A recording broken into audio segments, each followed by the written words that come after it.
tahu hatiku Tuhan, Kau tahu rinduku Tuhan, Kau tahu harapku, Kau tahu mimpiku di tangan-Mu Tuhan.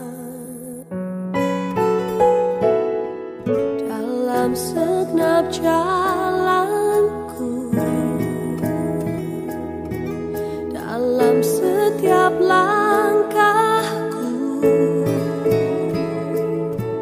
hanya Kau Tuhan yang ku andalkan menghadapi semua. Shalom buat kita semua. Baik, kembali lagi di channel saya. Perkenalkan, nama saya Lulona Olita Karunia Tumanggar. Saya dari grup C, Prodi Pendidikan Agama Kristen dengan NIM 2101098. Baik, kali ini saya akan menjabarkan isi Alkitab 1 Korintus 13.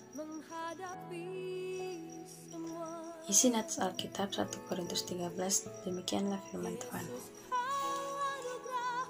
Kasih, sekalipun aku dapat berkata-kata dengan semua bahasa manusia dan bahasa malaikat, tetapi jika aku tidak mempunyai kasih, aku sama saja dengan gong yang berkumandang dan canang yang gemerincing.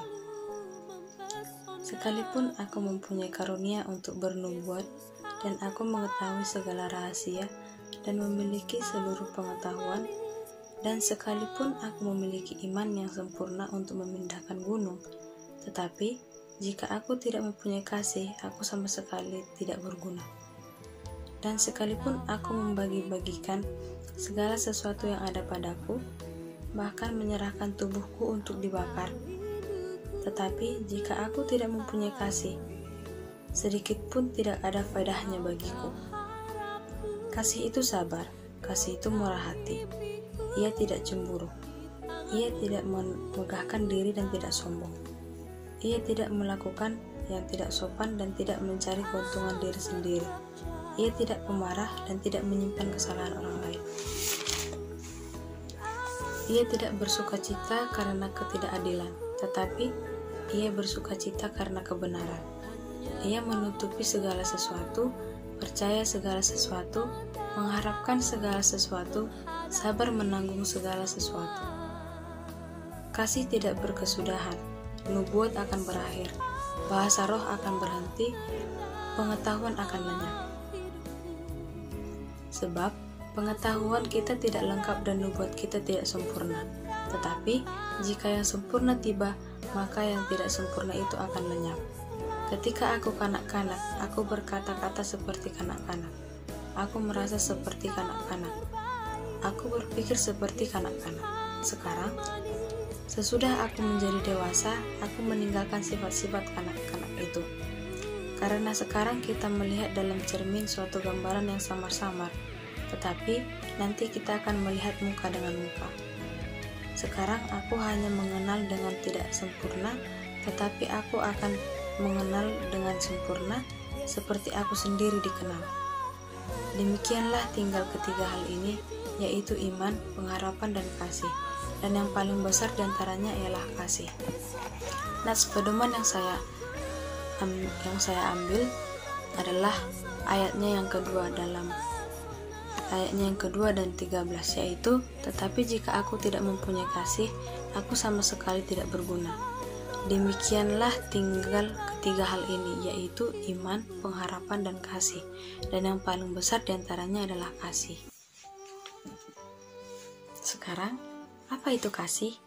Kasih adalah karakter utama yang harus dimiliki setiap orang percaya. Mengapa? Sebab kasih itu berasal dari Allah, dan setiap orang yang mengasihi lahir dari Allah dan mengenal Allah. Barang siapa tidak mengasihi, ia tidak mengenal Allah, sebab Allah adalah kasih. Tertulis pada 1 Yohanes 4 ayat 7-8.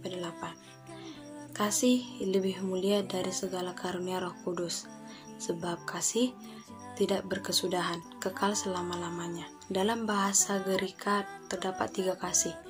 Yang pertama itu kasih eros, yaitu kasih yang didasari hawa nafsu.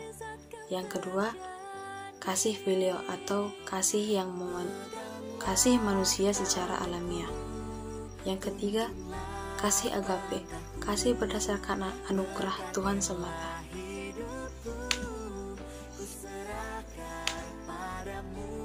Sekarang ini, sulit rasanya menemukan kasih yang benar-benar jujur, tulus dan murni.